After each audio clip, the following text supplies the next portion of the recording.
My mother-in-law told my husband to leave me, saying, "She's not good enough for our family." I smiled and walked away. When she discovered I owned everything she had schemed for, it was already too late. The moment my mother-in-law ruined her son's life came wrapped in pearls and a glass of expensive champagne. It was a warm Sunday afternoon, and I was clearing the table after a family brunch when she leaned in, her voice a practiced whisper, honeyed with faux concern. "Claire, dear, let's not drag this out. You need to leave my son." I froze. The silverware in my hands suddenly felt heavier. Across the room, my husband, Daniel, laughed at something his father said, utterly unaware of the bomb his mother had just dropped in our kitchen. "You've had your fun," she continued smoothly, adjusting the diamond bracelet on her wrist. "But you must see it, don't you? You're not the right fit for our family." Not good enough. I had heard it before. The subtle jabs at my upbringing, the veiled insults about my lack of sophistication, the way she always managed to introduce me as Claire, Daniel's wife, never acknowledging me beyond that. But today, she wasn't hiding behind careful wording. Today, she was making her move. "You don't have the right background," she pressed on. "No prestigious family name, no valuable connections. A woman like you only holds a man like Daniel back." I exhaled slowly, setting the plates down with precision. She mistook my silence for submission. "Don't look so surprised, dear," she continued, a condescending smile curling her lips. "Daniel will remarry. We'll find someone more suitable for him. Someone with the right family, the right class. You understand, don't you?" Ah, so that was it. This wasn't just an insult. It was an ultimatum. Daniel's mother had decided my time was up. She expected me to crumble, to be humiliated, to pack my bags and slink away quietly while she picked out a new, better wife for her precious son. I smiled. Not the smile of a woman defeated, but the kind of smile that should have made her uneasy. "I understand perfectly." Then, without another word, I turned and walked away, leaving her standing there, confused by my lack of resistance. She had no idea. No idea that the house she loved to parade around in, the one with the marble countertops and floor-to-ceiling windows, wasn't Daniel's. No idea that the thriving business she had always belittled, dismissing it as my little project, had outgrown Daniel's entire career. No idea that the money she so effortlessly enjoyed, the luxury vacations, the extravagant gifts, had come, not from their family's wealth, but from the empire I had built from scratch. She thought she had won. She had no idea she had already lost. That night, I didn't tell Daniel about his mother's little suggestion. I didn't have to, because while she was busy scheming to push me out, she had no idea that she was standing in a house that didn't belong to her. Literally. Our mansion, the one she adored showing off to her friends, the one she believed was Daniel's achievement, was mine. I had bought it before we were even married. In my name. With my money. I had allowed Daniel to put on the show, to let his mother believe that he had provided this life for us. But in truth, his paycheck barely covered the property taxes. It was all mine. And the moment she decided I was disposable, she had sealed her own fate. Over the next few weeks, my mother-in-law became increasingly bold. She dropped hints to Daniel, her words sugar-coated in concern. "Claire just doesn't understand our lifestyle, sweetheart. Wouldn't you be happier with someone who truly fits in?" It's not her fault, of course. She was raised differently. But let's be realistic here. I watched as Daniel, oblivious as ever, laughed off her comments, never suspecting the storm brewing beneath the surface. Then came the final push. One evening, I overheard a hushed conversation between Daniel and his mother in the next room. She's not right for you, she urged. You've given her enough. It's time to move on. And then, the moment of truth. If you divorce her now, I'll make sure you walk away with everything. I nearly laughed out loud. She thought she had power over me. She had no idea. That night, as I lay in bed beside my husband, the man who had unknowingly let his mother declare war on our marriage, I realized something. I wasn't angry. I wasn't even surprised. I was just amused. Because the truth was, they had already lost. They just didn't know it yet. The first crack in Daniel's perfect world came the next morning at breakfast. I sat across from him, sipping my coffee, watching as he scrolled through his phone with his usual distracted ease. He had no idea what his mother had set in motion the night before. No idea that the battle had already begun. You're quiet today, he mused, glancing up from his screen. Everything okay? I smiled. Everything's perfect. And it was. Because I had made my decision. I wasn't going to beg. I wasn't going to argue. I wasn't even going to fight. I was going to let them win. Or at least let them think they had won. Because what's more satisfying than defeating your enemy? Letting them dig their own grave first. By mid-afternoon, I received the first text. It was from my mother-in-law. Daniel and I had a lovely lunch today. He agrees it's time to move forward. Time to move forward. Ah, she thought she was already in control. I took a sip of wine, letting the message sit unanswered for a while. I wanted her to feel confident. Overconfident. 2 hours later, another message arrived. I hope you understand, Claire. This is what's best for everyone. I chuckled. Best for everyone? No, Margaret. It was only best for you. But I played my part. Of course, I texted back. I understand perfectly. She must have nearly dropped her champagne flute. I imagined her delight. Probably calling her friends, telling them how effortlessly she had removed me from her son's life. I could practically hear her gloating. She took it so well. She knows her place. Finally, Daniel can be with someone worthy of our family. Oh, Margaret. She truly had no idea. That evening, Daniel arrived home later than usual. He hesitated in the doorway, as if weighing his words. Good. He was feeling guilty already. Hey, babe. He started. Can we talk? Here it was. Of course, I said, sitting down on the couch. He sat next to me, rubbing his hands together, his classic nervous tic. God, he was predictable. I think we should separate, he finally said. I tilted my head, pretending to process his words. Oh? It's just, we want different things, he explained, using the same rehearsed lines every cheater, liar, and coward has used since the dawn of time. Who's we? I asked, just for fun. A flicker of discomfort crossed his face. He wasn't used to me being so calm. He had probably expected tears, anger, some kind of outburst. But all I did was smile. If that's what you want, Daniel, I said smoothly. He blinked. Wait, you're not upset? Why would I be? He searched my face, confused. This wasn't the reaction he had been expecting. You don't want to fight for our marriage? Should I? I asked, standing up. It seems you've already made up your mind. I walked into our bedroom, grabbed a suitcase, and placed it on the bed. I'll give you some space, I said. I'll stay somewhere else for a while. The look on his face was priceless. Claire, wait. I don't mean you have to leave tonight. I just meant... But I was already packing. Let him think I was hurt. Let him think I was heartbroken.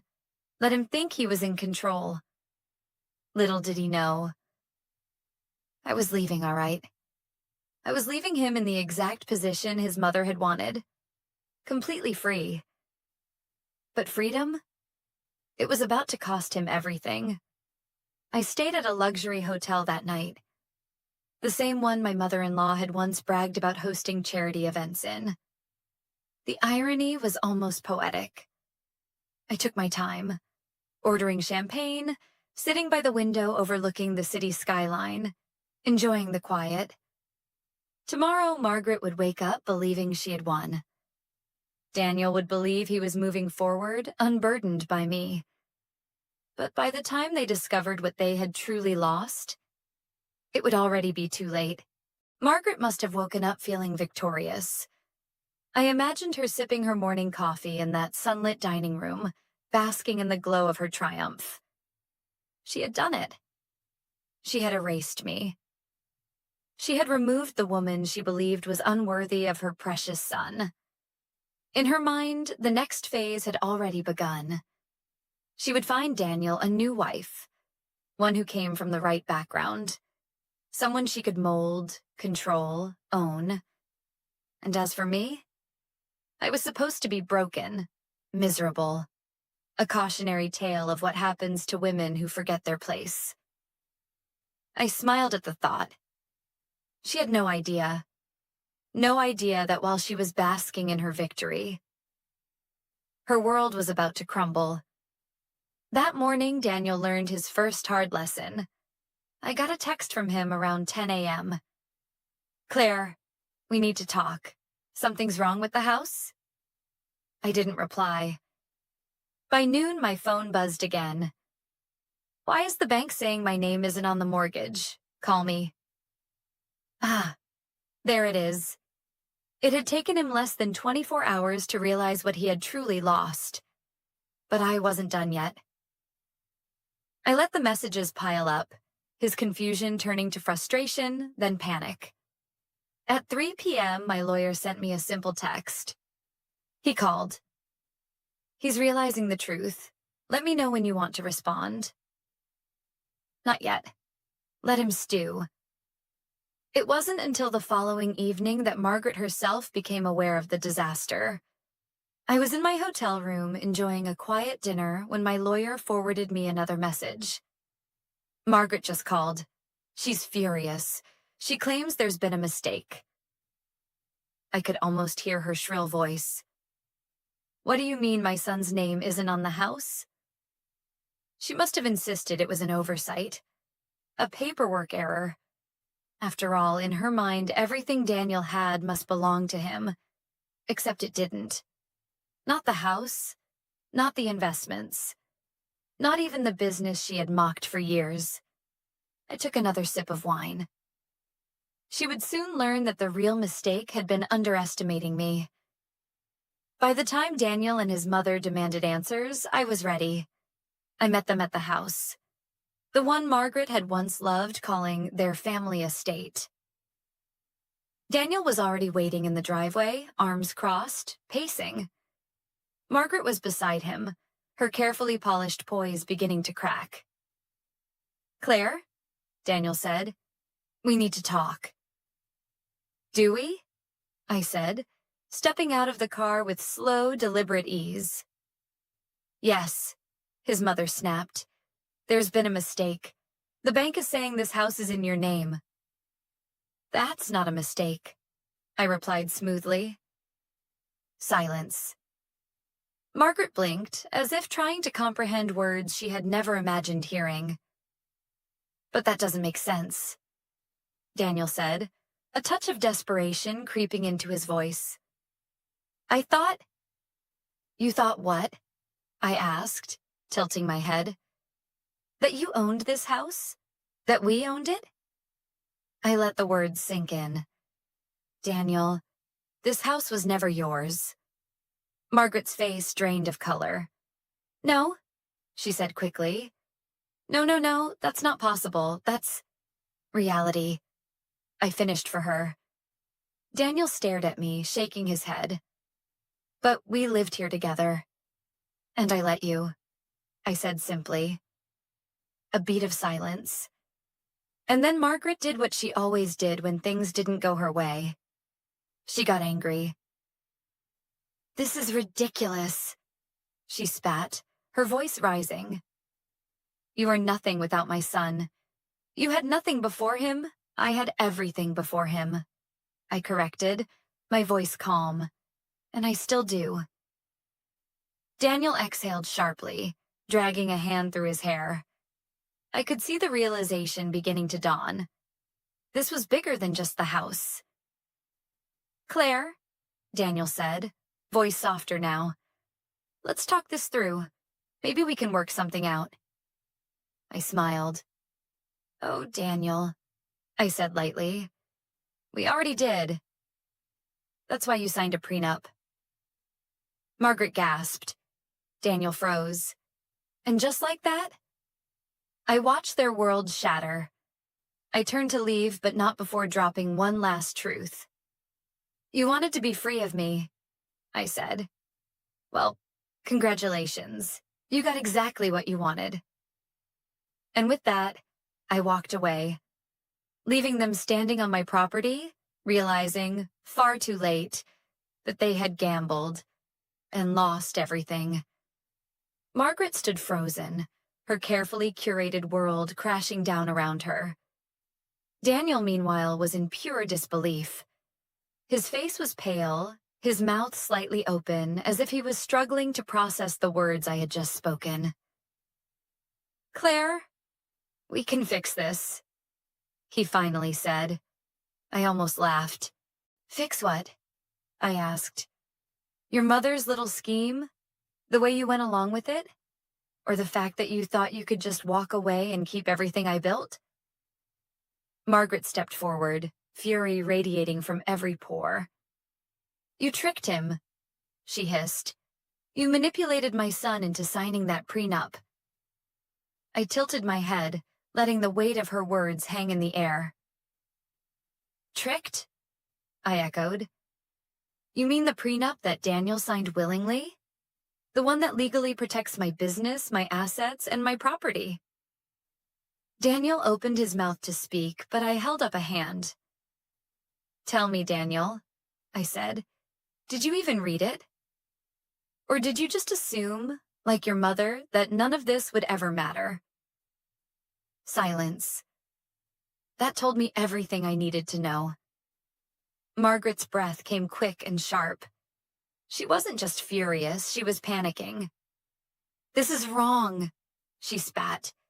"You're being spiteful. You're tearing this family apart out of pure pettiness." "Am I?"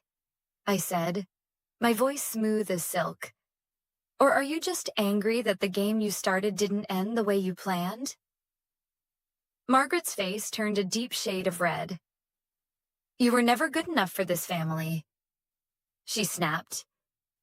I took a step forward, meeting her glare head-on.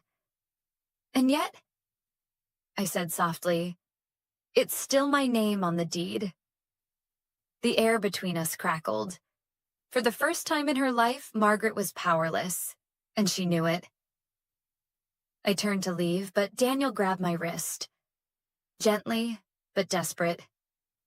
"Claire, please." I paused, looking down at his hand. A year ago, that touch would have meant something. But now, it was nothing more than the final grasp of a drowning man. "You don't have to do this," he said. I made a mistake, okay? I let my mom get in my head, but we can fix this." I studied him for a moment. The man I had once loved. The man I had built a life with. But that man didn't exist anymore. Or maybe he never had. "You don't get to play the victim now, Daniel," I said, my voice calm but firm. "Not after everything. Not after you chose her over me." Daniel swallowed hard. "I was an idiot," he admitted. "Yes," I agreed. "You were." He flinched at my bluntness. Margaret let out an indignant noise, as if she couldn't believe I was speaking to her son that way. I ignored her. You and your mother wanted me gone, I said. And I gave you exactly what you asked for. So tell me, Daniel, why aren't you happy? He looked away, shame settling in his features. I didn't need to hear his answer. I already knew it. You think this is over? Margaret seethed. I turned to her. It is over, I said simply. You just don't want to accept it. This house was supposed to be Daniel's, she cried. But it never was, I corrected. And neither was anything else you thought you were entitled to. Margaret was trembling now. She had spent years believing she was untouchable, that she could manipulate and control those around her. But standing there, in the driveway of a house that wasn't hers, she finally understood. She had lost. And worse, she had never been in control to begin with. I didn't stay to hear Margaret's last desperate attempts to save face. I didn't care anymore. As I walked to my car, I felt something I hadn't in months. Relief. I wasn't just walking away from Daniel. I wasn't just walking away from Margaret. I was walking away from all of it. From the quiet belittling, from the manipulation, from the constant battle to prove my worth to people who were never worthy of me. I was free. And they were trapped. Daniel, stuck with the consequences of his choices. Margaret, powerless in the empire she had tried to steal. And me? I was just getting started. Margaret wasn't the type to accept defeat quietly. 2 days after I walked away from her and Daniel, I received a message. Not from Daniel, from her. You may have the house, but don't think for a second that you've won. My son will recover. He will find someone better. Someone who actually belongs in this family. Enjoy your lonely little empire while it lasts. I smiled as I read it. Oh, Margaret. Still clinging to the illusion of control. She still believed Daniel had something to recover from. She still thought I had lost. She was about to learn the truth. The hard way. I ignored Margaret's message. I had no reason to respond. But life has a funny way of delivering karma without my help. A week later, a mutual friend, one of the few who had stayed neutral throughout the ordeal, reached out. You won't believe what's happening. I sipped my coffee, amused. Try me. Daniel lost his job. That caught my attention. How? Apparently, Margaret went to his boss. She tried to get him a promotion, saying he deserved it after everything. I almost choked on my drink. Of course she did. Margaret wasn't just overbearing, she was delusional. She had spent years believing that Daniel was entitled to success, that his name alone should carry weight. But the corporate world? It doesn't reward arrogance. What did his boss do? I asked. Not only did they not promote him, but HR started looking into his performance. Turns out he was already under review for underperforming. And with Margaret storming into the office and making a scene, they fired him. I exhaled slowly. South Daniel had lost his home. Daniel had lost his security. And now, he had lost his job. Not because of me, because of her. Margaret had spent years protecting Daniel from consequences, making excuses, smoothing over every failure. But now, she had destroyed him. And I wasn't even finished watching it all fall apart. The next call came 2 days later. This time, it was from Daniel. I let it ring. I wasn't interested. Then a text came through. Claire, please, can we talk? I stared at the message, considering my options. I didn't owe him anything. Not my time, not my pity. But curiosity got the better of me. I answered. Daniel. He exhaled in relief. Claire, His voice cracked. I messed up. I know that. I don't know what to do anymore. I leaned back, letting the silence stretch between us. What do you want me to say, Daniel? I asked. I didn't think this would happen, he admitted. I thought... He hesitated. You thought your mother was right. A pause. Yeah, he whispered. And there it was. The truth. For the first time, Daniel was admitting that he had placed his mother's opinions above everything else. Above logic, above reality, above me. And where had it gotten him? Nowhere. I didn't want to hurt you, he said weakly. But you did. Another silence. Can we meet? He asked. I closed my eyes. There it was. The last, desperate attempt to pull me back. But he didn't want me. He wanted security. He wanted the life he threw away. And I wasn't in the business of saving men from their own arrogance. No, Daniel, I said. We have nothing left to talk about. And for the first time, I heard real panic in his voice. Claire, wait. Goodbye, Daniel. I hung up. I thought that would be the end of it. But Margaret? She wasn't done embarrassing herself yet. 2 days later, she showed up, at my office. Storming past my receptionist, she barged into my private office like she still had authority over my life. This is your fault, she spat, slamming her hands on my desk. I stayed seated, calm, unbothered. What exactly is my fault? I asked coolly. You ruined my son's life. You took everything from him. The house, the security. No, Margaret, I interrupted. I didn't take anything. Daniel gave it all away. She blinked. Excuse me? I leaned forward, my voice even. Daniel chose to listen to you. He chose to believe I was disposable. He chose to walk away. I let the words sink in. But tell me something, Margaret, I continued. When you told him to leave me, when you promised him something better, did you ever stop to think? What if you were wrong? She paled. No, I said softly, cutting her off. You didn't. I stood up, slowly. And now you have to live with it. Margaret opened her mouth, but no words came out. Because deep down, she knew the truth. I had never been the problem. She was.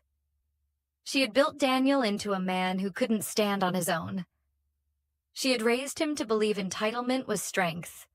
And in the end, it was her own arrogance that had destroyed him. Margaret stumbled backward, suddenly looking much, much older. Get out of my office, Margaret, I said calmly. She hesitated. One last moment of defiance. But in the end, she had no power left. So she left. And as the door clicked shut behind her, I let out a slow, satisfied breath. The storm was over. And I was still standing. Margaret never contacted me again after that day. Neither did Daniel. The silence was deafening, but it was the best kind of silence. The kind that signified freedom. No more manipulation, no more second-guessing myself. No more fighting for a place in a family that never deserved me. I had won. But more importantly, I had grown. The first morning I truly felt free, I woke up to the sound of nothing. No tension in the air. No forced conversations, no passive-aggressive texts. Just peace. And yet, the world kept moving. My business, thriving. My team, expanding. My confidence, unshakable. Funny, isn't it? Margaret had spent years trying to convince me that I wasn't enough. That without Daniel, I would fall apart. That my success was somehow tied to him. And now, While she and her son scrambled to pick up the pieces of their mess, I was too busy building something greater. Months passed, and the whispers of Daniel's downfall never fully stopped. He had tried to rebuild, tried to prove he could rise above the situation. But without me? He struggled. The job market didn't care that he was Margaret's son. The women he pursued weren't interested in a man who had lost everything. And his mother? She had become a pariah, her meddling reputation ensuring that no one wanted to be associated with her. One day, a former colleague of his stopped by my boutique. "You dodged a bullet," she told me. "Daniel is, well, let's just say he's not doing great." I didn't ask for details. I didn't need to, because I already knew the truth. He had been given everything, and he threw it all away. Meanwhile, I had built everything, and I wasn't done yet. On the 1-year anniversary of my new life, I hosted a small gathering at my flagship boutique. Not to celebrate revenge, not to gloat, but to acknowledge how far I had come. I had spent too many years proving myself to people who never truly valued me. Now, I was valuing myself. No more shrinking. No more waiting for approval. No more fighting for love that was never real. I stood in my boutique, surrounded by strong, independent women. Women who supported me, who understood me. And for the first time, I truly felt at home. That's when I saw her. Melissa. The young woman Margaret had once paraded around as a better option for Daniel. She hovered near the entrance, hesitant, almost embarrassed. I raised an eyebrow, but before I could speak, she did. "I owe you an apology," she said softly. I leaned against the counter, waiting. "I believed her," she admitted. "I believed that you were the problem, that you were disposable." She looked down, and then I saw what she did to Daniel. And I realized that could have been me. I let her words settle. Margaret had wanted me gone because she thought I was beneath them. And now, the very women she thought were better were seeing the truth. "You're lucky," I said finally. "You got out before it was too late." She exhaled, nodding. "I heard about your success," she said. "I wanted to see it for myself." I gestured to my boutique, my empire, my legacy. "Well," I said with a smirk, "welcome to the little shop Margaret tried to destroy." She chuckled, shaking her head. "She underestimated you," she said. "A lot of people did," I agreed. As the night ended, I stepped outside, looking up at the city skyline. The same skyline I had looked at on the night Daniel left me. Back then, I had been preparing for a battle. Now, I had already won. Not because I had taken revenge, not because I had watched them suffer, but because I had taken my life back. Margaret had wanted me erased. Instead, I had flourished. Daniel had thought he was moving on. Instead, I had moved up. And the best part? I hadn't done it for them. I had done it for me. Margaret once told me I wasn't good enough for her family. And in the end, she was right. I wasn't good enough for them. I was better.